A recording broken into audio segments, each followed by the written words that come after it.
Hey everybody, welcome to the show. It's GuitarsOK. I'm your host Mac, and Homer. Today's guest is Seth Lee Jones. Welcome to the show, Seth. Thanks for having me. How you doing, buddy? I'm on the right side of the dirt. All right. So those of you who've been following the show, you've seen some episodes with Seth already. We had the privilege of coming out and being in the shop. That was awesome. Thanks for that, Seth. Appreciate Absolutely. it. We also were able to go out to the colony, and we were able to go out there and watch Seth play. So Seth, tell everybody what's the best time to go out there and see you play at the colony. Oh, we do 10 to midnight over there on Thursday, every Thursday, rain or shine. Kind of 10-ish? 10-ish. Oh, yeah. Just in Kind of case I open forget mic. something, yeah. All right, so Seth's a Tulsa treasure is what I like to say. So he's homegrown. He did leave for a while. We're going to get into that for a little bit here. And he came back, obviously, right? And we're sitting in this really cool place today, so we're hoping that Seth will share about that too. Because this, I was telling Homer, it's kind of neat, the history of this place right here, right? Yeah. So those of you that are new to the channel, we ask you to just subscribe. Just click that button, click the alerts. We promise not to hound you. We're just looking for some subscribers to help promote the channel, help promote guys like Seth and the Tulsa sound. These guys that are out here just kicking it, red dirting it, tearing it up, right? What's another one? Getting it done? Shrednecking. I love it. Real quick before we even start asking them questions, I don't want to forget to mention that Seth also builds guitars. So Seth, what's the best place for people to reach you? The best place to see my work is on Instagram. I have a website, but it's all just auto-dumping from Instagram. And that's the easiest way to get a hold of me too, either Facebook or Instagram. And we'll put that in right about here, right in front of Homer. It's just So you'll see the Seth Lee Instagram page. Jones or SLG. The Instagram is SLJ Guitars. SLJ Guitars. Okay.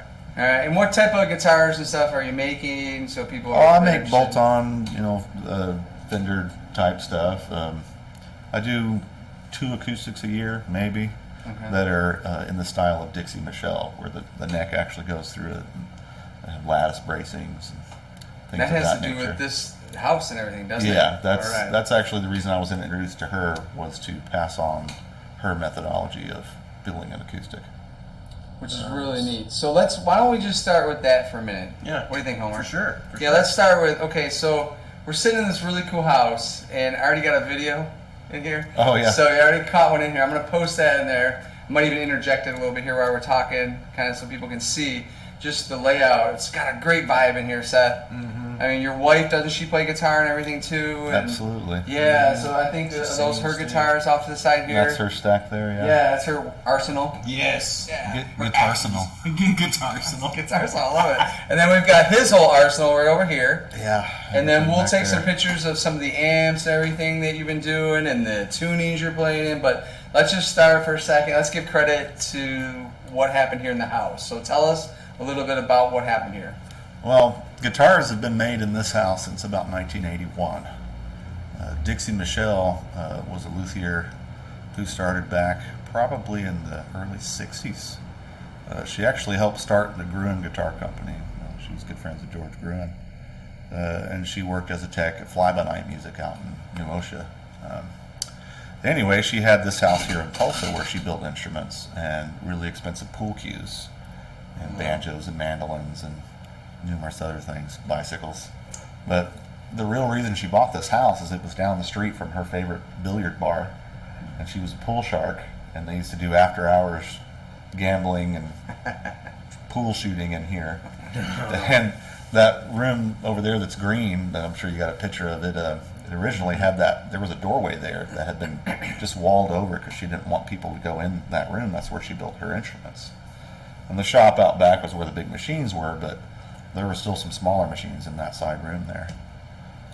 But yeah, she passed away in 2015 of cancer, and shortly before her passing, I was introduced to her to carry on her method, and I knew her about the last 8 months of her life, learning her method of acoustic guitar building, and I still make 2 of those a year.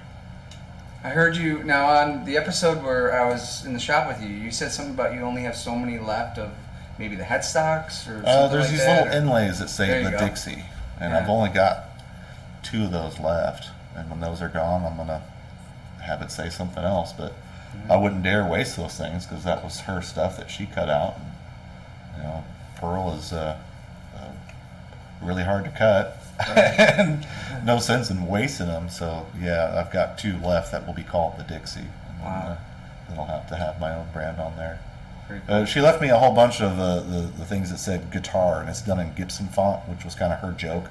She would buy old archtops or you know, K guitars and rehab them and put the word guitar in the headstock in a black overlay. That's kind of a joke. You know. How'd you What kind of spell guitar is that guitar? Was it It's like spelled G? like it's supposed to be. Oh, it is. It's Okay, just all the right. font is that, you Yeah. know, The Gibson late font. 30s Gibson font. Yeah, it's pretty That's funny. so cool. I love it. Now, you said she was making guitars here. Now, how long ago was it? 80s, I believe it was, or something like that. 1981 is when she started to occupy this house. I believe she bought it Okay. in 80. Last I looked at the records. And you're still making how many a year? Probably. I make 25 or 30 electrics a year by hand. I don't have any CNC machines. I make my compression truss rods. I make my docks. I make everything. Necks, bodies, pick guards. I do the whole deal here. That's awesome. Even with the acoustics, I've been on my sides here, the hot pipe, buy pre-made sides, everything like that. But yeah, somewhere between 25 and 32 instruments a year. Wow. I'm hoping to up that number. I would love to get away from doing as much repair. I've come to the point in my career where I no longer work on Chinese stuff. So if somebody's got a Mexican Strat or something, cool. For, you know, it's a nice Japanese guitar, cool. But I don't want to work on the other stuff because I just don't have time.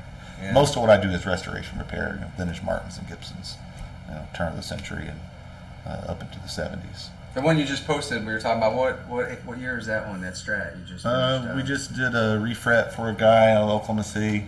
He brought a 66 Telly that was candy apple red, refin, really nice refin. It needed frets, and the pickups, apparently that guitar had got hot, so the pickups were really microphonic. All the potting had just fallen out of them, I guess. So we needed the pickups potted and a fret job. And then the 65 Strat, it had a little lump in the end of the fingerboard, and the first 7 frets were wore out. So it was like, well, let's just refret it so we can fix the lump in the end of the fingerboard. Put the original size wire back in it and everything. Just made it look like it didn't happen. You know. Looked good on Instagram. Yeah. I was quoting on there. Yeah, I it's saw too it. clean a guitar for me to play, man. I can't have nothing that nice. Since you're holding a guitar, Yeah. let's talk about this one for a second. Oh, well, Yeah. this is my main guitar. I built this when I got out of school. I went to Musicians Institute in 2006, and when I graduated, I got to work for the guy who wrote the curriculum, a fellow named John Carruthers. And I built this body while I worked for him. And this is about the 5th neck that I've put on this guitar.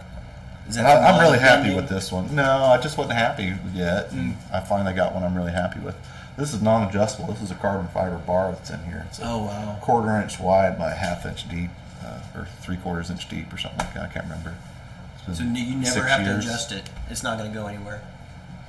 I think this has been on here 7 years. Yeah, I don't adjust it. You can park your truck on this thing. And you can see this thing front to back is pretty thick. There's barely any transition here. I think I'm, 990 at the first fret and a full inch at the 12th. So having more mass back there, it fights the strings just fine. So it's dead straight at open D, with the gauges being 52, 42, 32, 26, 17, 17. 17. Doggy. That sounds big, but really when you're tuned down to D, it's not that bad. Yeah. And most of the bending that I do is with these guys or with pushing the bar up, going higher. I do bend the middle string. This G has got a smaller core. It's a 26 wound. And I found that for this to not be sticking way out like that, I have to use a 26 wound that has a small core. It's probably a 10 in that core, but it's wound out with nickel to be 26. So that changes the tension Right. level on that particular string. So this guitar is just like a series of accidents and experimentation, and I never in my wildest dreams set out to make a bender equipped open D guitar. What happened was the first neck that I made for it was a failure. And I wanted to make a guitar like Brad Paisley's, but I didn't have the money for one of those McVeigh benders, because those things are expensive. Really? So Brad Paisley was really kicking about that time in all the big guitar magazines, and I wanted to learn some bender licks. So I listened to his records and was like, wow, that's fucking cool shit. You know? Oh, yeah. I want to play that. So I got this cheap bender, the Hip Shot, cheaper bender, Yeah. and built out this guitar basically in the incarnation that you see it. But I had a rosewood fingerboard instead, the first neck. I got it home and it was backbowed because I lived in the valley and worked at Venice Beach. Well, Venice is super humid because you're right by the ocean. I took it back to the valley and put it together. I tried to heat setting it, and it's just like, man, screwed up that neck basically. Just got a bent piece of wood and it was backbowed. So I've been playing lap steel since I was a teenager, and I was like, well, I'm just going to put these lap steel strings on it. So I put like 13s or whatever the lap steel strings were that I had at the time, and tuned it open D. It's just like, well, I'll just play slide on it until I make another neck, you know, with thoroughly intending to make another neck. And I sat down with it and then touched those two bars and was like, Ooh. this light bulb came on. Like, that just went from a 1 to a 4 in that middle triad. And it took me years to get functional with it. I finally, when I built this guitar in 2006, it wasn't my main guitar. I played a G&L that I've had since I was a teenager that I bought at Music City West back when I worked there. I remember And, Music City West. Yeah, I've still got my G&L I bought there. My buddy Dustin Rhodes is all pissed because he sold his. And he's like, yeah, but you still have that. But this was not my main guitar, but I would use it for studio work if they needed slide, or, you know, and I didn't have my lap steel with me. I could do altered tunings on this with those giant strings, and it was like my number 2 guitar that I picked up for maybe 3 songs, you know. But when I moved here, moved back here in 2010, there's all these really, really good guitar players around here, and it's just like, man, I got to do something. I got to do something different because, you know, a lot of us play the same licks inadvertently. You know, it's kind of the nature of the beast. And so I put all of my standard tuned guitars away and forced myself to learn how to play support role for a country band here, a fellow named Jacob Tovar. And I've also been playing for Jared Tyler for about as long, learning how to play support comp and then faking the pedal steel with this device. And it's been a struggle. I've got some big charts around here. You've seen them. And, you know, I went and took lessons with Paul Benjamin when I got stuck and hit a wall, and he helped me map that stuff out. It really pushed me in a new direction. But, you know, the trial and error with this guitar is that when I first built it, I had metal saddles on it, and it would squeak, and it would have tuning issues. Well, then I put these Graphtecs on it, you know. And the gauges, this thing would sit way out if you had a 22 plane right here. So I figured out if you put a 26 wound, you could get this in, and then I shortened my handles, mounted this one from the bottom. So when you look at it, my hand sits like the shape of my hand. That's how that thing sits on there. So if you watch me play, I'm using this thumb pick, and that helps me hold in and roll. Turn a little bit towards the I can roll the B note for the inflection that a pedal steel player's playing while holding that G in. So when you come down, go ahead and turn it on for a second. We'll get what we'll get. We'll get it. oh, I turned it down. There you go. So that's what facilitates that. It's having this stuff ergonomically laid out and then experimenting with it until I found the gauges that worked for me. And the 17s on top, I found that, you know, when you put a set of 12s on there, it solves my problem with the bending for the B and for the G, but the top string was so floppy at D that it just would get away from you, and it would make all that racket behind the bar. So I just upped the gauges until it felt comfortable tension-wise, and I ended up settling on 17s. And the reason I ended up tuning to D, because originally when I started doing this, I was tuned to E standard. But I figured out that if the band's playing in G, if you want to get that low Bakersfield for that 5 chord, you need to be tuned to D. And it also helped me be able to practice longer because the strings were looser and it wasn't fighting me as much. So I've got this one tuned to D, and I've got a couple others that are tuned to open C, just for some different colors. Yeah, that sounds good right now. So playing an open D, Right. That's what you're playing in, right? Open D.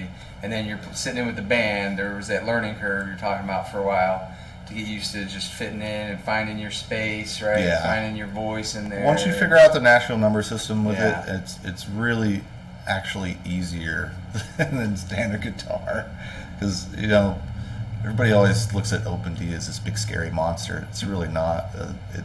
If you think about it, if you exclude this third string here, your F sharp, the rest of the notes are the same two notes.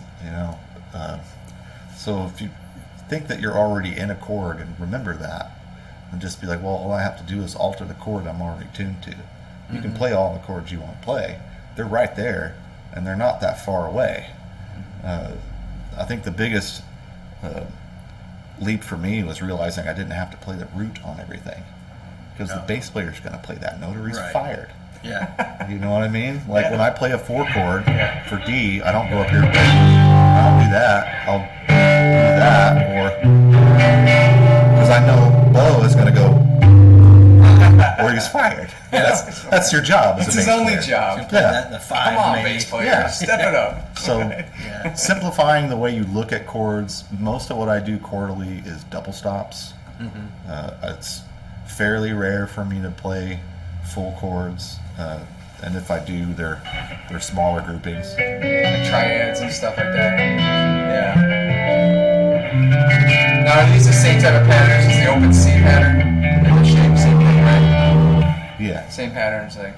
So your groupings that you're teaching me about. Yeah, and I got the idea from looking at, there was a time I tried to learn pedal steel, and then I figured out that was not for me, because my head does not work that way.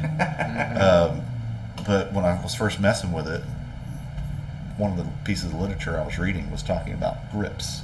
So they look at a chord or the tuning of the pedal steel, and they pick out little triads and double stops as grips, and they use those to move around the fingerboard. So applying that logic to the way I look at it, open D, is really what got me to how I use chords with it. And all the double stops and stuff, they're all really easy to figure out when you've only got technically 2 notes to deal with, if you exclude the third string. Yeah. If you're just learning it, just It's exclude that one string, and then everything kind of gets real simple real quick. I heard you and Joey Landers were talking about that. He even said the same thing. I just Yeah. don't play that string. Just play It's like, okay. Skip the 3. Yeah, whatever. Yeah, and it makes a lot of your pattern stuff for scaling like really, really symmetrical. Yeah. And I'm not saying don't ever play that string, because I do. It's just when you're trying to learn the patterns, exclude it for a moment, because the pattern is really, really simple for 2 strings. And just taking one out for a minute so you can wrap your head around it. Run us through like one of the, just a little up and down thing. The one that I always show people when they first lesson is this cool thing that happens with an open tuning. This tuning in particular. Skip. Skip. So it's major. It's not an order, but it's major. Right. Now you take that same pattern, just a whole tone between them, move it up a half step to the dots. Skip. Skip. Becomes Nice. minor pentatonic. Yeah. Now if you share a passing tone between those, this note,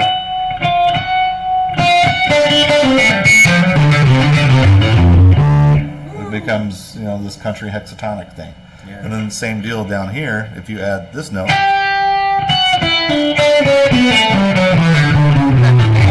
yeah, it's just a longer major. Yeah. And it's a little out of order as you're moving down, but it's still cool. So then applying different fingerstyle patterns to that is how I got to a lot of the runs that I do when I play live, is that I will apply a pattern to that, some of which will skip that G string.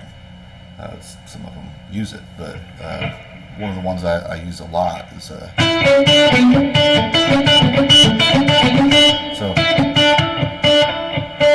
that's open, or 3, 4, was it 2, 4, open. So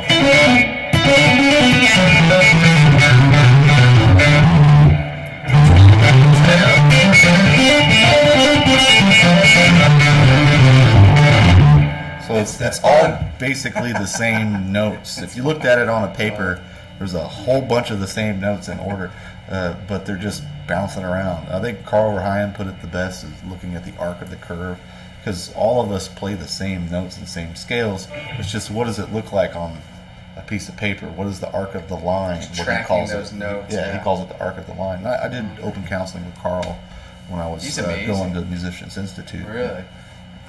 You know, his stuff? It's Carl Verheyen. Carl right? Verheyen, yeah. Oh, I love it. Man, his video on how to set up a tremolo to, when you pull back, the G pulls up a minor third. Yeah. Like, that's just life-changing information to have, He's been on so much stuff, like on TV shows, and then obviously, what's the big one? Is it REO? REO Speedwagon. Yeah. He's on tour with Stuart Copeland's orchestral version of the Police material. That's wow. great. And he's, got his own music as well. He's a really great recording artist. Take a second and go over just real quick the pedals before we start asking you about the history of what, how you got to where you are today. So what type of pedals are you using here in this configuration? Well, the most important thing that I've got going here is probably the Keeley compressor. If I had two pedals that I could, if I only had to pick two, Desert it would be this overdrive here and this Keeley mini comp. What's the overdrive? The overdrive is just a kit overdrive. It's some Tube Screamer knockoff. Who made it? I put it together. Really? So You this do is- everything, man. That's why it looks so gross. It's the housing's all rusty. Looks vintage. Beer spilled on it. It's vintage. Sweating over it. Man, the more you're talking about it like this, the more people are going to want to Yeah. make an offer on it. Okay, we'll be listening to this later. So it comes in on the Morley, and that's a lead wah. It's the smaller size one for a pedal board. Yeah. A lot of people don't like those things because the sweep is like too quick. They're a bit unwieldy. But if you open the thing up, there's a little LED in there that's next to a light sensitive diode. And if you just push it back just the tiniest amount, it makes that thing such a great usable wah-wah pedal. And the thing I like about it is as soon as you touch it, it's on, it's wahing. As soon as you let go of it, it spring loads back to zero and it's off. That's True bypass. cool. You touch it, it's on. You bypass, not touch it, it's not on. Love it. So how'd you figure that out about the diode? Man, I've had several wah pedals over the years, and I'm a nerd. I just know how they work. And the reason I know how that works is I'm going to get to that later when I get to the Hilton. But the next thing in line is the Broadcast. That's Hudson Electronics, and it's a really great pre that you can just really push into, like fuzz territory.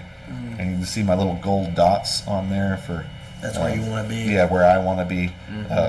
It could be a bit unwieldy. That's why I've got those dots there. With the setup that I'm running, I feel like I need to know where I'm at on that pedal. Yeah. The next one in line is the JHS Unicorn, and I went through like a whole stack of Univibes, and that won the shootout. It's the easiest one for me to get the Robin Trower Bridge of Sighs tone that I want out of it, and it has a tap tempo right there on the side. Oh, yeah. That makes it really easy for a dummy like me to get the right sound. No, that's good. Next in line, Polytune. It's a fairly reasonable tuner. Then it goes to the overdrive, to the mini comp, and then to the Hilton.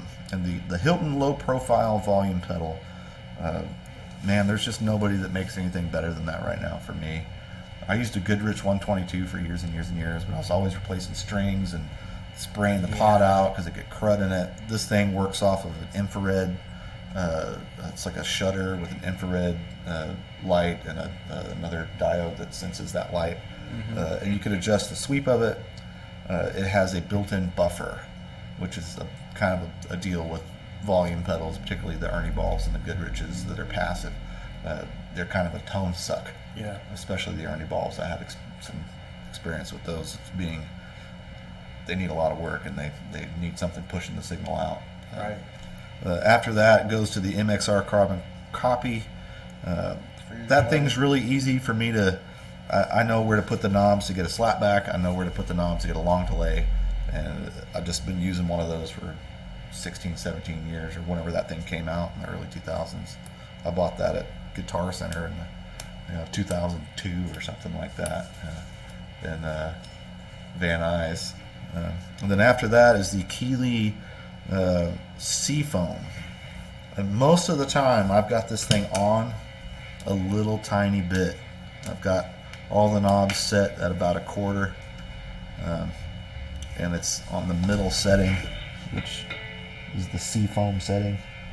Or the dual chorus setting on the bottom.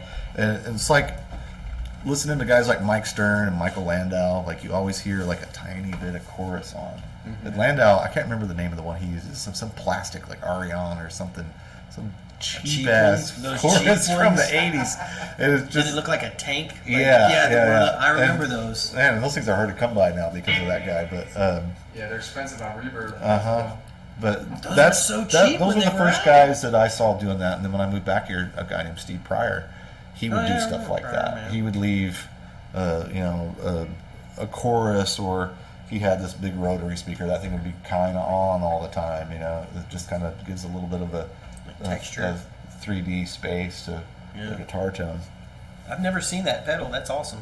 Yeah, it's a great pedal. It's got the ADT sound in it, which is like super 80s. I generally will use the dual chorus, which is the bottom setting, and I set everything just right around a quarter, just because it's in the background, you can't quite pick it out. But it adds that. Hey Seth. See if you can, is there noise coming from your guitar? Yeah, I think that's right. Thanks. Yeah. Good. So if you said if you had two pedals to pick from, right? It'd be that drive and that Keeley. Yeah. Driving the Keeley. Okay. I had the 4-knob Keeley before that one, and it was a great pedal. That's what I have. But the the closer to 3 knobs I get, the happier I am. Right. So if you give me 2 knobs, I'm like, hell yeah. Less to mess with. So is that an always on for you? Your compressor on? Compressor is always on, yeah. Yeah. And then, if I'm playing the telly, it'll go off occasionally if I get out the 345 and playing standard, D standard or C standard. I don't have anything tuned to E440 or A440 anymore. Yeah. now, what was this one again? The Unicorn one? That's a Univibe. Univibe. Gotcha. So you've got, I see it kinda- the ratio has got the notes there. Yeah. And then you've got volume and speed and depth, of course. And then there's a dry and a wet. For some reason, I like the dry side. Okay. But the main thing is you've got tap tempo, so you can Cool. speed it up without having to go down there and turn a knob. Like it. That's what a lot of people. The only complaints I've ever heard about the carbon copy is that it doesn't have a tap tempo. Well, they got a newer one that does, which is that thing over there. Yeah. But You like that it's one got better? freaking 5 knobs in the and a little digital readout, and I'm just like, oh man, We're gonna keep it simple. Hey, Yeah. speaking of that, I got a GED, I can't handle this. Seth, you know what I have right now? I've been playing around with. I love it. The Halo. I got the Halo. Yeah, I got the Halo over there It's too. got a lot of knobs. I It's got a lot of use that. settings. Yeah, I'm a little afraid of it. I did use it on the new record though. Yeah. I was just gonna ask you about that. So Seth's already has a record out. I got 2 records Flat out. Top, right? Is one. Right? Flathead. Flathead. Sorry, Yeah. Flathead, which I've got on my playlist, which is awesome. Now, I did some digging on you before I met you, and I was like, didn't somebody ask you if some of the songs on there were like, they're not original, right? Most of Flathead was covers. Covers. Yeah. That's what I thought. Now, the other album you're referring to, you had 2 already. So what was the other one? Live the Colony. Okay, is that all original stuff on that one? No, it's mostly covers. Okay, is that on Spotify too? It is. Okay, all right, I probably have it in my mix. I just But some of the covers are like, we do a Chris Foster tune on there. He's a local piano player. Okay, I lifted one of his tunes with his permission to that's put on cool. that first record. I want to cut it again because we do it quite a bit different. And that was like 7 years ago. So what's the new one about now? What's the vibe of the new one? New one, I mean, it's still Guitar-mageddon. I mean, we get in there and Yeah. toss the pigskin, me and the boys. It's a power trio, blues rock kind of feel. But most of the material is original material. Good. Nice. Good. Yeah. Nice, and you've been playing some of that original material at the colony 6 or too, 7 so- out of the 10. Yeah. Yeah. You've been playing it lately, right? Haven't you Yeah, been trying throwing it in the mix a little bit out there? Yeah, I don't do the ballad because you're at the colony to sell liquor, and ballads. I don't need anybody crying under. Right. I love it. I'm not your therapist, like I'll play that. We get a theater show and somebody wants to hear it, sure, but I'm not playing that in the bars. Private. What's show, the yeah. ballad about? Or who's it about? Or what? Oh, it's kind of vague, really. It's just about not wasting your time, really, if I had to put something to it. Great. That's good.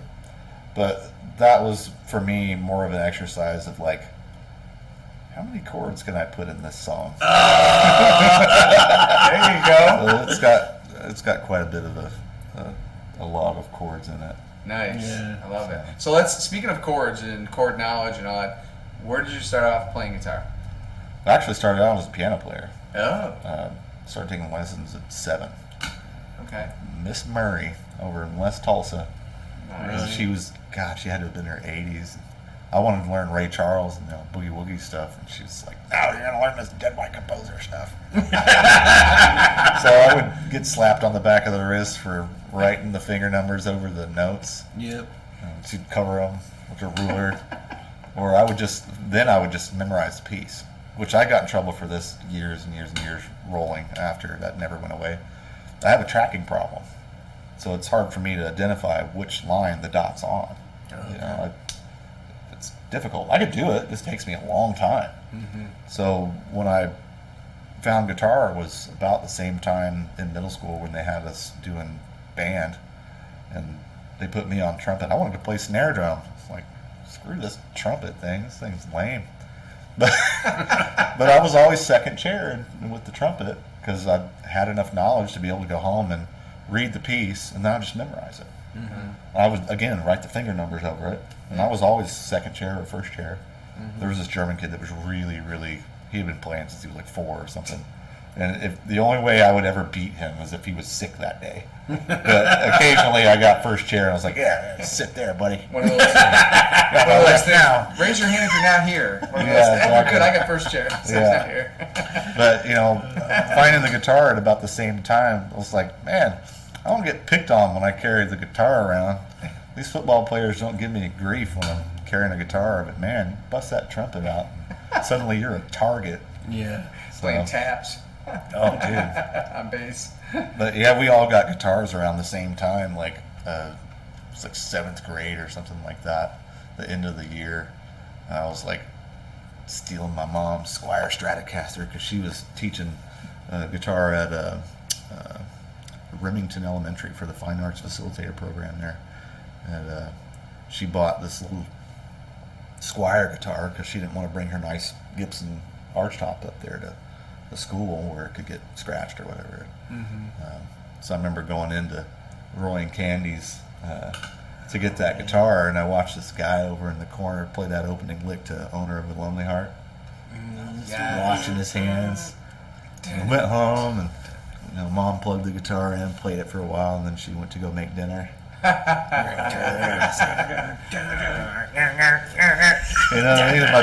parents poked their head around. What are you doing? And then I started actually taking her tablature. She was taking lessons from Dustin Rhodes, learning a bunch of Beatles tunes to teach at school, and just trying to broaden her horizons about what she was going to teach. And that's how Dustin Rhodes was inadvertently my first guitar teacher, unbeknownst to him at the time. Wow. I was reading his tabs. Piggybacking. Yeah, I got good enough where she said if I would learn Blackbird and be able to play it all the way through without any mistakes, that they would help me get a guitar. Now, I worked all summer to get that guitar. I mowed lawns, I raked leaves, I dug weeds out of gardens, and you name it. And I was still short like $140. But they helped me out, and I got it was a Japanese reissue 50s telly that was almost identical in color and build to this stupid thing. Blackguard, the blonde finish, maple neck, But and I took lessons at Fire Brothers from Joey Smith and Pete Banfield, and then Soup Are they Bone still over open? at they are. Okay. Soup Bone over at Music City West. And got an opportunity to work over there. 8th grade was my last year in public school, and that was when Columbine happened. And my mom, being a teacher, she was like, "No, you're too different. You don't need to go into school anymore. Let's just not do this. It's like you're gonna do the homeschool program, and I'm gonna get you a job at the music store so you're not lazy sitting at home." Nice. So that's what I did. I worked at the music store, played guitar all the time, and did homeschooling, and then went and got a GED when I moved to California. And went to trade school twice, once for auto upholstery, I did that for 5 years and realized I hate auto upholstery. There you go. And then I went to school for the GCA program in 2006. Graduated top of my class. And that was out in LA, right? That's the was that Guitar Institute back then? Was that what It was Musicians Institute Yeah. has it's all these other programs are under the umbrella of that institution. Okay. So, Yeah. the program that I attended actually doesn't exist anymore Alright. in Hollywood where it was, and we weren't on the main campus. The main campus is closer to Hollywood and Vine and that area, whereas Yeah. we were kind of down the street. I saw it a couple Couple of years miles, ago. yeah. I was out there, yeah. Yeah. It's- It was a cool experience. They made us do open counseling at the main campus. So, I think it was more or less to try to encourage you to go take more programs there. But it was cool. I got to meet Carl, and Awesome. man, that was a life-changing deal. Meeting somebody with a whole different perspective on how to operate a guitar. Yeah. So, and I got to go to some clinics and Scott Henderson. That's guys kind like Alan that. Hines was out there then, and Uh-huh. I was one of his patrons last year, and got to Skype in with him, and he was doing those. He said he's always been doing those, and after hearing him and how he presents himself, and just there's like 6 of us on a Skype meeting, just going through, just picking us and just working with us, and I'm like, gosh, so it must have been a thing that they did with these open counselings and different things, right? Yeah, you just go in there. You'd be, Yeah. you and a dozen guys in a room, and the only dude with the guitar is the guy talking about it. That's the pro. crazy cool. Um, That's neat. but even not having an instrument in my hand, I felt like I gleaned a lot from it. At least, from my perspective. That's pretty cool. We need to I do did some- classical at Yeah. LA Valley College before that, Uh-huh. and again got in trouble for memorizing the piece. Mhm. So went through a year of that. We did the final, and I was the only person that got through the final and played it to the metronome, and they were like, yeah, you get a C because you weren't reading it. Memorize it. Like, what does that even matter? That's Piano crazy. players don't have Right. to. They memorize their stuff. Yeah. They get away with their performance. And they were That's like, well, so- you'll never be a professional classical guitar player because you have thin nails. You'll have to get gel nails. And Oh my you goodness. need to learn to sight read. It's just like, this is the most pretentious and useless thing I've ever tried to learn. Right. I don't really feel like my life's calling is to play in bistros and old folks' homes, so I'm going to go play rock and roll. See you later, nerds. So when did you start taking all this, the classes on repairs and building and all that type of That was stuff? 2006. I mean, I was already nerding Okay. out about that stuff in the late 90s. In the late 90s, you could go buy these Teisco Del Reys and Ks and Harmonies and stuff, $15-20 at yard sales. Yep. I'd use my lawn mowing money to buy these Harmonies and Silvertones, and I'd take them back to the house and just gut them, make Frankenstein slide guitars out of them. That's and, cool. It was something I'd been messing with. My first job actually was working for a guy who did fine furniture and construction remodel. And he helped me make a box drum for my dad. And that was like, oh wow, you can make stuff out of wood. This is freaking cool. And that guy made like really expensive furniture, like $10,000, $15,000, $20,000 pieces of furniture. Wow. So he had some skills. Right. That's really what gave me the bug to want to make stuff out of wood. And then it dawned on me that guitars are made out of wood. And I Right. tried to make one of those, and it sucked. But you got to break eggs and make an omelet. Right. That's how it goes when you're learning something. You have to allow yourself the time to suck at it before you're going to get good at it. I heard Tim Pierce, in fact, Tim Pierce had Alan Hines on one of his shows, and Alan was showing him the motif thing that he does, where he builds motifs all the way up and down the neck, right? Yeah. And Tim Pierce was like, oh, he goes, and Tim was like, I found out I realized if I just make an ass of myself for at least 2 hours, I'll actually be better at something. Yeah. It's kind of Totally. that principle, right? Like, Yeah. and so when you were out there, right, you mentioned something on the other video. You said that you didn't want to be like an assembly line type of thing in a place Yeah. somewhere. You're more into hopefully someday building where it leaves a value. Exactly. And Yeah. when you graduate those programs, there's not job placement, but you get recommendation based on the skill set that you exhibited while you're there in the class. And I was always the first guy there and the last guy to leave. There was one guy that was a little faster than me at getting the jobs done, but he was just a cocky rich kid. And when he made one guitar, he was like, well, I'm done. I'm going back home to mommy and daddy's house. See y'all later. And he gave me all his templates. I'm like, thanks, dummy. But, Wow. you know, I ended up graduating top of my class, not because I was the best at Right. doing it, Worked but hard. because I was the first one there and the last one to leave, and I worked hard. I remember being there, and Saturday mornings was like a freebie day. So I remember going in there, and Jaime was the guy who opened the door for me, and he was hungover. And Hello, buddy. he says to me, he says, you know, if you weren't here, I'd be able to go home and nap. I said, well, just go nap in the back room, man. I'm paying $500 a week to be here, so Exactly. you know, Get my money's worth. yeah, suck it up, Buttercup. Yes, I love it. But when I graduated, I got job opportunities based on that work ethic that I exhibited while I was there. So I got to work for Ron Thorne Custom Inlay, who's now the head of Custom Shop Defender. Oh, really? Worked for Wow. him for about 5 months.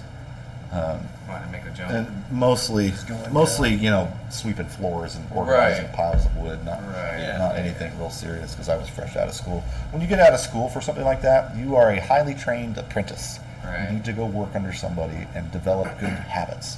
If you just turn loose to your own devices, you will develop bad habits. It's just what's bound to happen.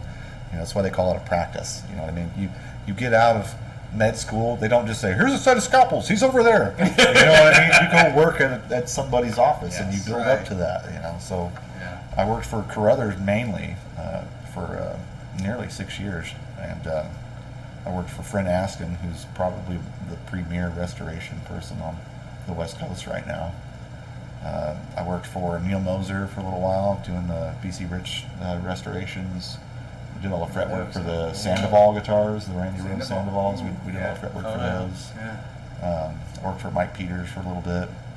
Again, mostly sweeping floors. He's a classical maker. And then, yeah, I guess mostly the work at Carruthers is where I got most of my chops. Now, as we're talking about your life and your life experience, what type of music were you exposed to? You said your mother was teaching stuff like Beatles. Oh, or all of whatever. it. So up until that point, where we're at right now in the story, your timeline, what type of music, did anything change as you started playing guitar? Better, different? You know what I'm saying? I'm third generation guitar player. It's Okay. just built in that, you know, eventually I was going to find one and play it.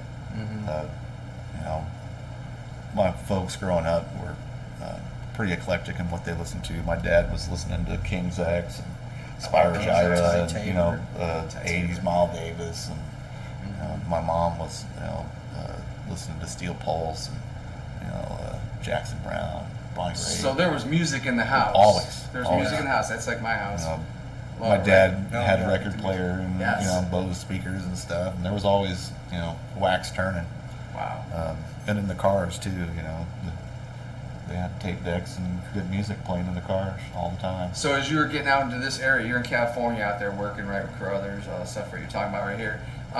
But was there anything at all in that area that maybe changed a little bit at all while you're in schools? Did you Well, meet certain people like Carl overhand and then start listening to stuff? Sonny Landreth, that was the first guy I ever heard doing any of the behind the bar stuff.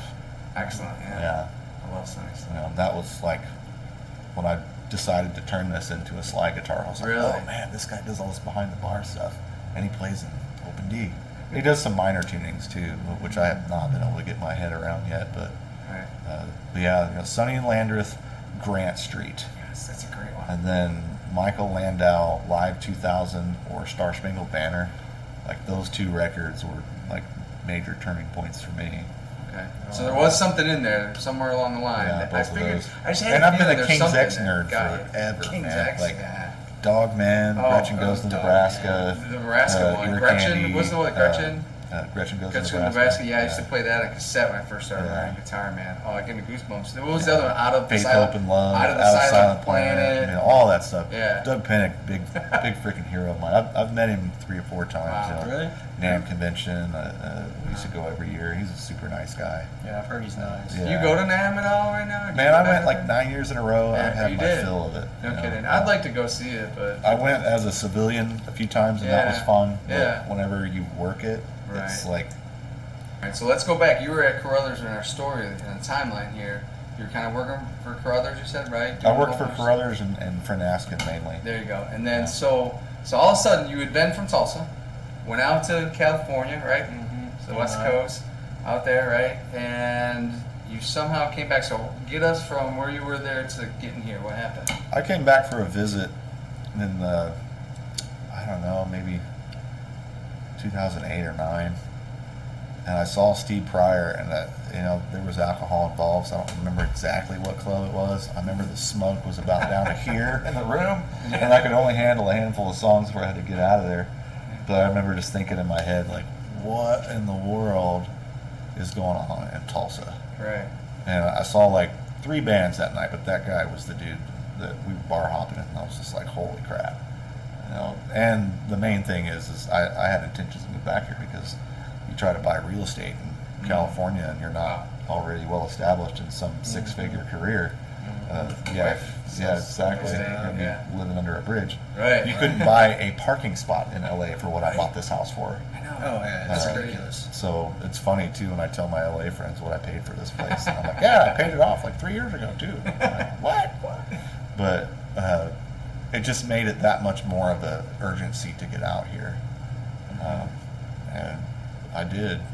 So it you was had the right that, you had decision. that inkling, that motivation, then to come Right. back. 'Cause Well, you were from the other thing is like in Los Angeles, there's a lot of guys with my education, Gotcha. It's a densely both as populated a player guitar, yeah. and as Builder. a builder and a repair person. Wow. Maybe not so much now. I've grown as a repair person. There's some stuff that there's probably not a lot of people in 3 states that could do what I do. Right.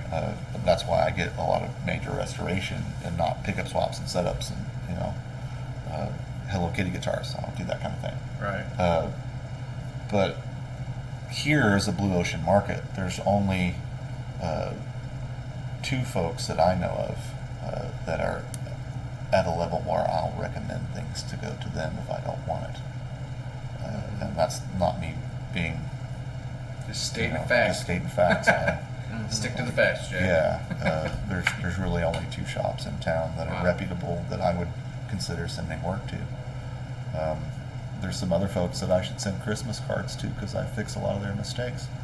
But keep it coming, boys. Thank you very much.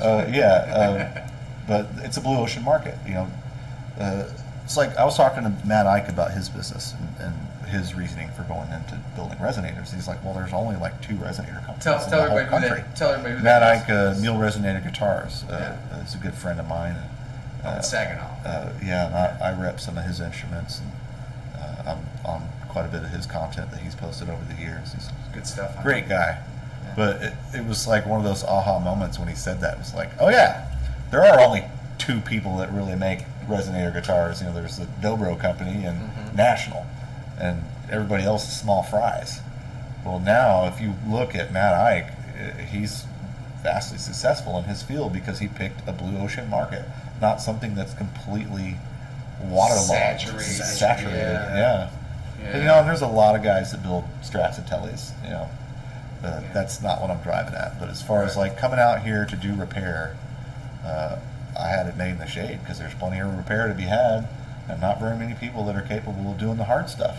So neck sets, rebinds, replacing tops on how did models, you things build? like that. There's how very did few you people build around the here do business that. though? How'd you build? Because I'm thinking Word of mouth. Just word. Did you walk And into Instagram guitar is word of stores? mouth. No, you don't have to. In fact, in guitar stores, they'll all but throw you out of there.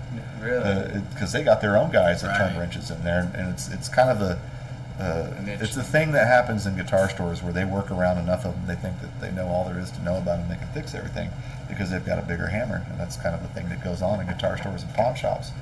But you go in there and hand them your cards, and most of the time they scoff at you. But word of mouth and then showing people your work, and the new word of mouth is Instagram and Facebook and YouTube. TikTok if you use it, YouTube, all those kinds of things. And when I came here, the 2 reputable shops that existed here weren't doing any of that. And I was quite proficient at doing that, and it's made my work just comes to me, and it comes to me from all over the country, not just in Tulsa. See, that's the thing, right? Because you own a music store. Yeah, I was going to ask you, because when you first moved back, where did you work at? Did you work I actually set up a brick and mortar with That's another what I- fella. That was the other building you're talking about. Yeah. Because when you moved back, I was running Full Scale Guitar, and then turned into like out of school of music. Uh-huh. And I remember I didn't know you from Adam, and they were like, this guy moved back from Cali, and he's great at working on this stuff. Send all your stuff over there. And we did. And I don't remember where you were located, but it was 51st Riverside? and Or where? it was 51st and it was right across from La Fortune Park. Oh, by Yeah. the hospital kind of over there. Uh-huh. I remember it was over in that area, and I remember sending stuff over to have it worked on, but I didn't even know your name yet. But Yeah. So word of mouth did work real fast. It does. It's amazing. Man, and It's awesome. Yeah. Oh yeah. taking good pictures before and afters of your Oh. work, it's really important that you get those examples so that you can show people. And you know, I actually tried to get a job at Tulsa Guitar and Electronics when I came here. I took a big portfolio in there, and they didn't have room for me. So I was like, all right, well, Now they're not even around now. no. Is that where you did that class? I met the guy from Buffalo, too. Or No, something? Where was I that taught class? at Tulsa Wood Arts. I was hired by Steve Walter, who was the director of Tulsa Wood Arts. It was a private wood school. And I ran a program there for 4.5 years where we built Telecasters, Stratocasters, Mandocasters, and Yeah. P-basses. That's so cool. And I had a neck building class as well. But the other class, you built a body, and all parts supplied a neck, and you built and painted and wired a body and put it together. It was the best deal in town. $750. You walked away with like a $1,200 or $1,500 guitar, depending on how clean your work was. Yeah. And there's nowhere in the country you can run a deal like that. I mean, it was artificially held up by what was going on there, because we certainly weren't keeping the doors open. But we built somewhere around 180 to 200 instruments out of that program. Wow. Over 4.5 years, and I think that's where most of my gray hair comes from, is teaching that class. And teaching that class made me a better builder, and here's why. When you get people in there, particularly people that think they know what they're doing, or people who have never touched a power tool, they're going to make mistakes, and they're not going to make mistakes that you expect them to make, and you're going to be like, wow, how can I make it where you can't Yeah. where you can't do that? Yeah. So it made me think outside the box so that you can't screw up those certain operations. Yeah. And you've got a lot of grace when you're building a Telecaster or a Strat. The only pocket that needs to be exacting in fit and depth is the neck pocket. Right the rest of them are holes that something mounts in, generally covered by a plate. Yeah. You've got a lot of grace here. It's just right there. Yeah, You gotta yeah. get that right. And the neck building class was the hardest thing to make on a guitar is the neck, particularly a bolt-on fender type. A body is a plank of wood. It's basically a cutting board with a neck pocket on it. Right. So the hard part's the neck. So most of those classes, you were just making a body and bolting a neck to it, and finishing out the two parts. And the neck's already made because it's all parts. Yep. Yeah. But they were great necks. They're made in the States or Japan, depending on which batch you get them from. And all those guitars would stand toe to toe to an American standard and probably win, Wow. Really? because we made all of them out of premium alder and painted them in nitrocellulose lacquer finishes. And I didn't Can you use bring the the economy program parts. back? Come on, Seth. Man, You if gotta they do would something pay in me, my if 50s. I could get paid what I want to get paid, I would go do it. But Yeah. I would need something to subsidize me not doing repairs. Hey, I'm going to interject real quick. If those of you out there watching are interested or have any questions about how to pursue this career, how to get started in it at all, feel free to email, message us in the YouTube, and I'll pass it on to Seth, because I'm sure Stu Seth would- McDonald's got tons Yeah. of resources. Stu Mac, right? Luthier's Mercantile, it's llmi.com. Elevate Lutherie is another one. Allied Lutherie. All of those have literature and tools and materials, and those are probably the best sites to visit. Particularly StuMac, they've got a plethora of information. Got a good Instagram. They got page, so too. much stuff Right. that you need and you Oh, don't yeah. need, and Yeah. you could just beat yourself silly reading all the material they got on there. I love their Instagram page. You're sending me maybe 1/3 of the time that Homer's like sending me something on Instagram. It's like a StuMac Yeah. video. Right. Them making Yeah. something. I'm just like, holy. No, cow, and that's Carruthers okay. used to write a repair column for Guitar Player magazine back in Uh-huh. the 80s. Okay. I've still got a whole bunch of them. It's Cool. all really great information. I've got my Don Teeter book I sometimes thumb through. You get into weird situations with repair, and I keep all my books I've got stacks and stacks of books. I still read books. You know, if you're really going to be good at this, you're never going to stop learning it. Yeah. Now It's you like don't anything, do yeah. amps anymore. Remember we were talking about this last week. Yeah, I You used to don't do like. amps really, I used to get in there and I would like bias them and change a jack or a plug or something and put tubes in them and stuff. Easy stuff. Mm-hmm. You know, I had a deal where I had shut my cable in the car door and bit the end of it off, and I was gonna replace the cable, and I thought I had all the caps grounded out. It was a Bandmaster TFL 5005 that I had gotten from Paul Benjamin, and it was a great amp. But I thought I had all the caps drained. I did not, and that hit me so hard that I felt bad for 3 days. I probably gave myself a mini heart attack. Right. I didn't feel good for 3 days over it. That's how you got that little twitch. That's something, maybe. I don't know. He's getting all the banjo I triads lived in the going dark on. for a week. So, man, when you get bit that hard with DC, it's not like hitting the 110 hanging out of the wall or Right. 220 plug from the Correct. dryer. Like DC current, it was enough where it scared me. And there was nobody there. Like that could have killed me. Yeah. You know? And I was like, I'm just not doing this ever again. I'm just Yeah. gonna take this somewhere and have them do it for me. So the guy that works on my amps, he's like, yeah, I know you're a dummy. You'll put your finger in there. He put a bleed resistor on every single amp I got, so that when you turn them off, they drain automatically. But still, It's like grounding it out or something. I'm not putting my fingers in there. He doesn't trust me to not put the fingers in there, so he That's put the funny. resistor for me. Is it Peck, the guy that you're talking Yeah, about? Bob Peck did Yeah. that. So when you came to Tulsa, you're building up your repertoire of customers, word of mouth. You're getting some return customers, I'm taking in, right? And obviously referrals. That's what word of mouth really is, right? Yeah. And so as you're doing that, you somehow met like Dixie or something, got introduced. I got introduced to Dixie through Jared Tyler, and he was Yeah, taking care Jared, of that's her right. at the end of her life. She had throat cancer that was eventually the cause of her demise. She was 77 years old, didn't have any kids or family to pass on the knowledge to. And Jared brought this mandolin over to my house, and I was like, holy crap, Yeah.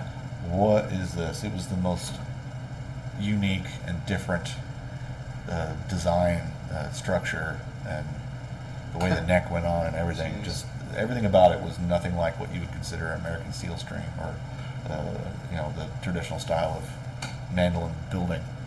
And I've got 2 of those out there that I need to finish, but I was like, yeah, I need to meet this person. And I came over here to meet her, and became good friends with her pretty quickly. And she said she wanted to show me how to do that, so that when she passed, it would still be going on.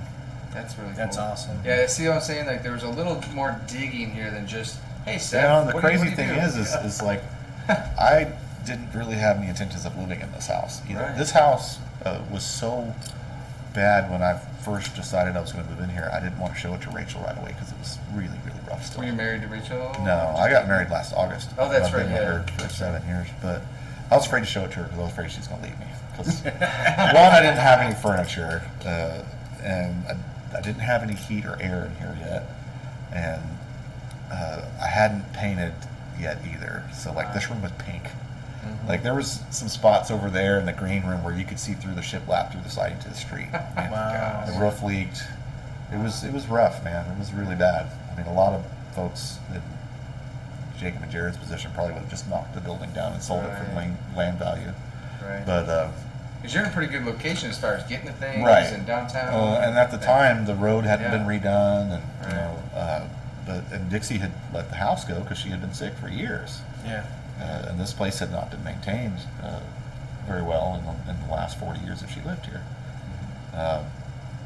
So she was 3 days out from passing away, and she said, she had seen my shop one time, and she said, Jared, would it be all right if he lived here? Because she left everything in the estate to Jared. And would it be all right if he lived here and used the shop? It'd save him a lot of money. And at the time, you don't tell grandma on her deathbed, no, we ain't doing that. Your house is nasty. We were just like, yeah, okay. Yeah. Well, when Dixie died, about 3 weeks later, my mother died. And I was looking after her that same year. She had pancreatic cancer. And then a couple months after that, I went through a really nasty divorce and found out I was super underwater.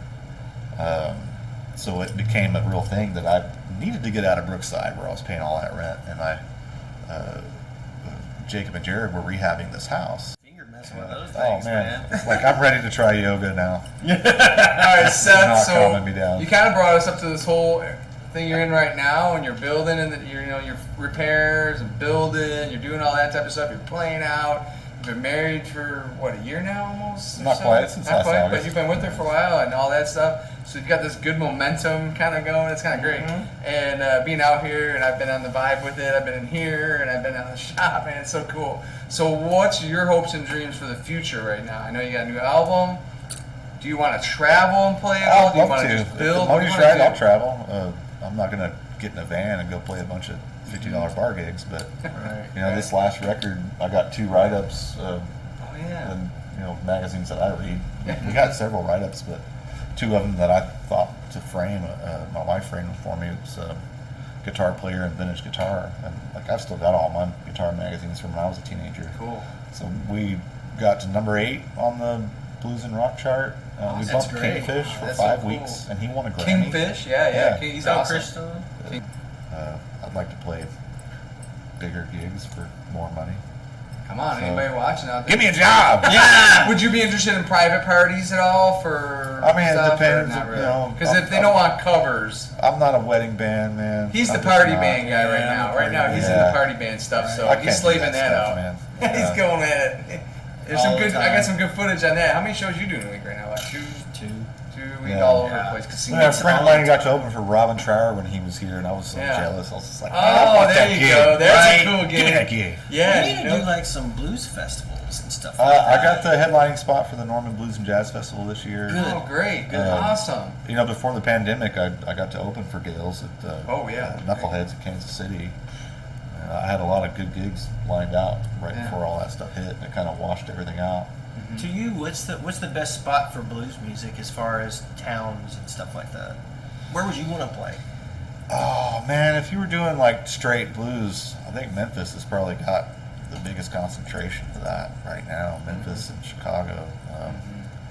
What I do isn't traditional blues though. We get into a little bit of rock and roll. I do some tapping like Eddie. You got some I do King's X some. action going on. Yeah, we do there, some. bro. We actually do a King's X tune. Which one do you do? Mr. Evil. Okay. I think it's on Ear Candy. Yeah, I remember that one. Yeah. But some festival gigs would be good for me, I think. So where's this blues festival you're talking about now? You said Norman. It's out in Norman, Yeah. okay. And It's supposed to be a pretty big event. The guy Is on that the like phone June, said it July-ish? was 25,000 guaranteed attendance. So I was like, What all do you right. think? I'll Good. have to look it up. Outdoor. I'll put some in there and Yeah, it's an outdoor event. It's in June. in I think June the 15th, sometime or like that. something. Yeah. Anywho, maybe if we're not doing something, but that'd be Yeah. cool to go film something like that. I also offered to help you vlog if you go up to Saginaw or something. Oh you know? man, I'm hoping that he Yeah. pulls the trigger on that. I haven't heard anything, but Them are some great YouTube videos of Yeah. you. Just you up there alone. Or, well, I think you were up there with Joey, but they have some with just you, and then with Joey Landreth and man, you guys. Joey, he'll pull the music out of you. You can't help but be inspired. When you did that ending guy's earlier, presence, when holy you did crap. that whole little the shaving a haircut, 2 cents, right? Yeah. When you did that, I saw that video. You and Joey starts playing one back at you, and you're playing one back at him, and you guys. Oh, yeah. I'm just like, I'm watching the video. Like, is this gonna end? Like, they're just gonna keep rolling with This these. turns into an argument. You know? I was like, it's a good video. But yeah, if you get invited up there, man. Like, Man, Joey's come a on, sweetheart. He's one of my favorite players, man. And I was so He's awesome. just super happy for him that he, in my mind, sort of won a Grammy Yeah. because Bonnie covered his. Are you kidding? Bonnie Raitt for one covers something you wrote, and then wins a Grammy with it. That's that's insane. better than a sharp stick in the eye. I mean, yeah. I know, come right? on. And then he won his second Juno this year. So Yes, I saw that. That I mean, was great. nobody deserves it more than that guy. He's the hardest working guy in the biz. I mean, he's a big music nerd, and he writes really thoughtful stuff, and he's Yes. a killer guitar player, and a And really he's out there sweet human just being. sweating it out too. He's out there he's out in England and Yeah. Norway, and he's out Yeah, there man, him and touring, his he's- brother are just vastly Yeah. talented people, and I'm not surprised one bit that they won those accolades. I know, right? That's Yeah, cool. I remember when I met him, I didn't know anything about his career or his music, but when I came back to Tulsa, I was like, I guess I better educate myself. And then the next time I went up there, I was like, oh, Yeah. that's who that motherfucker That's hilarious. is. Mr. Landreth. Yeah. I call Joey, him sir. Joey, I'll tag you on this. But anyways, yeah, I mean, so. Hey, Speaking of guitar stuff, before we end, could you show us a couple of the other ones there you got? Just Oh hold yeah, the camera, man. the amps are super. So 64, Yeah. 66. Let me grab- There's a 68 back there, and then a 61 concert behind that one. I generally will run two supers. One of them has the revibe on it, which is the harmonic trim, and the other one is just getting signal from the board. So sort of a wet dry thing. You get some 3D effect because this one is oscillating and this one isn't. That's your pecker head? Yeah. Yeah. I really wish he'd change the name of that. I know. This is 1969-70 ES345. And I've got Lawler Imperials in this. I didn't like that Gibson. baritone switching thing, so I just took the whole harness out, put it in a box, and put pickups I know I get along with. And it's got a huge neck on it, and that was the main reason I bought that guitar. I got that from Guitar House in Tulsa. And this is a Les Paul Signature 1972-73 gold top. It's got the low impedance selection down here. This is the jack to the amp. This one's supposed to go to a board, like a recording board. Really? How long have you had that one, Seth? I've had that here at the house for a couple of years now. Actually, I think I've had it here longer than the 345. And this one is 1964 Silvertone 14 something or other. Can't remember the name. I made this guard and I wired it like an Explorer and put a Telecaster bridge on it, a top loader. Repotted these so it's nice and quiet. I made a neck for myself, flat fingerboard. That's how all my slide guitars are, they're dead flat. Carbon fiber bar in the back, non-adjustable. So this is, very unique to me. And, I've had this for quite a long time. It's kind of a funny deal. This thing came in a trash bag, like somebody bringing in a dead cat or something. And this guy brought it in and he says, "My buddy said you're going to give him $75 for this. Is he pulling my leg? Do I need to go hit him over the head with it?" And I was like, "No." And it was missing a string. I said, "You tell your buddy if he comes out tonight, I'll play the whole first set with it." So I did. And all I did was replace that top string. And last song of the first set, I broke another string on. He's like, "Hey, you got your money's worth." That's But funny. yeah, I changed all the parts on that. Put a neck I built for it.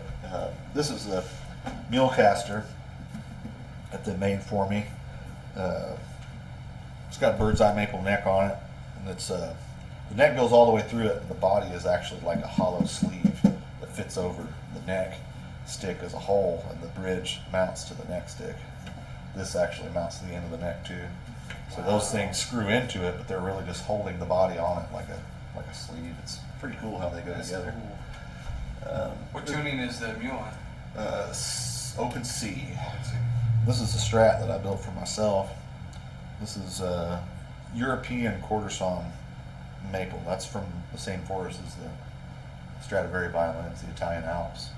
And this is a one-piece ash body, and again, non-adjustable carbon fiber neck back there. I haven't sold anybody a non-adjustable neck. It's real expensive and tears up my tools, and I've only done 4 of them. That's kind of something I do for myself. It's really expensive. There's a lot of folks out there that would try to argue with you about how that's functional or not functional. The recent acquisition, I've been playing the absolute shit out of this thing. This had belonged to Steve Pryor. He owned it for about the last 4.5 years of his life, as far as I can tell. And it's a 1996 John Cruz Vince Canetto custom shop, first year of the custom shop. Relics anyway. It's a Mary Kay, but it's got a 9.5 for a radius, so it's actually very modernly playable. And I haven't done anything to it but change the strings, and I put a short Callahan whammy bar in it. I've got this with 11s tuned to D standard. Is that like a V or C? What is it? It's a C. It's a C. So Yeah, if it 9.5 was C. going to be a true Mary Kay 56, it would have been a soft V or a Soft V, right? But this is a very comfortable C-shaped neck. This era of custom shop 96 to 98, they're really good. You never find a custom shop reissue of any kind from that era. They're generally really good guitars. The next The Strat that Sadowake has been playing for the last 20 years is one of those too. It's almost the same color as that, except it's got a rosewood board. Yeah, that's the main stack of axes. And then the trusty crusty, that's 90% of my set is that crusty ass guitar.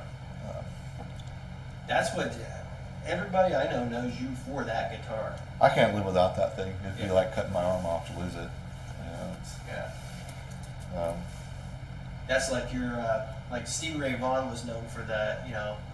His Strat that. Yeah, and man, I build these bender guitars, and the benders they always sit just a little bit different from one to the next, and I'm so comfortable with the way that one sits. It's I've had a backup guitar for a while, which I need to get back into working order, but